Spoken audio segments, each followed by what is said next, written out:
নমস্কাৰ সকলোকে। আৰু এইফালে আমাৰ ৰাস্তাটো চাওক ৰাইজ, এয়া যিনে চৰ্ট দিবলৈ বুলি এইহেন বাৰিষা দিনত মই নাম ল'ব লাগিব তাক, কেলৈ সি ভাল কাম কৰিলে সেইকাৰণে মই নাম লৈছোঁ। বহুত খং উঠিছে। এইটো ৰাস্তা আমি যে কেনেকৈ বনাইছিলোঁ আমি জানো, ভগৱানে জানে। এইবোৰ চাওক, এনেকুৱা বোকা নহৈছিলে, কিন্তু এই গলিটোৰ হাতত, গাড়ী অহা গলিটোৰ হাতত মই যিহেনেকি গোটেই ঘৰ ভঙা ইটা শিল গুটি যিমান আছিলে দিলোঁহি। আৰু এইটোতো দিলোঁৱে। আৰু আজি 2 বছৰ আগত 15,000 টকা ল'ৰাই বস্তু পেলাইছিলে, ইয়াত শিল পেলাইছিলেহি। এইডোখৰত কেনেকৈ খান্দি পেলালে চাওক। এইডোখৰত এতিয়া খান খোৱা নাছিলে, এইডোখৰত খান্দি পেলালে এনেকৈ।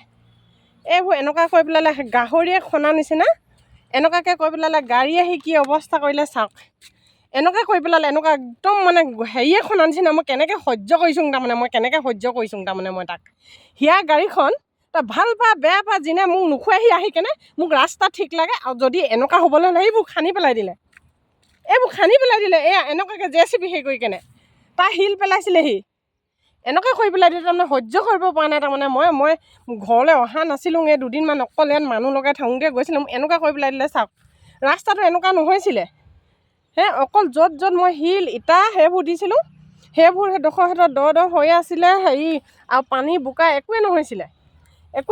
সি এগাড়ী মাটি তাৰ য'ত ঘৰ বনাইছে তাত এগাড়ী শিল আৰু মাটি পেলাই দিছিলে তাৰ নিজৰ দখলে তাকো।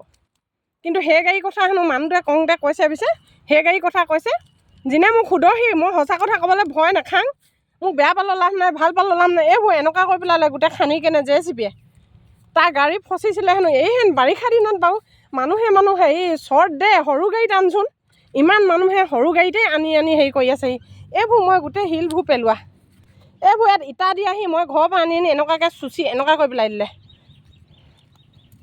আপোনালোকে মন কৰক ভালকৈ। এয়া দেখিছেনে গোটেই আলিটো ফাটিলে।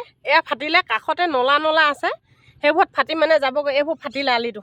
সেই ধুম শিল পেলাইছে। 2 মাহ ৰখি দিয়েচোন, যদি ডাঙৰ গাড়ীত যদি আনিবলৈ আছিলে 2 মাহ ৰখি দিয়াহেঁতেন তাৰ কি আহে যায়। যেতিয়া আলিটো বনাইছিলোঁ এখাও মান নিদিছিলে, সেইবাৰ মাটি আনোতে ফাটিলে।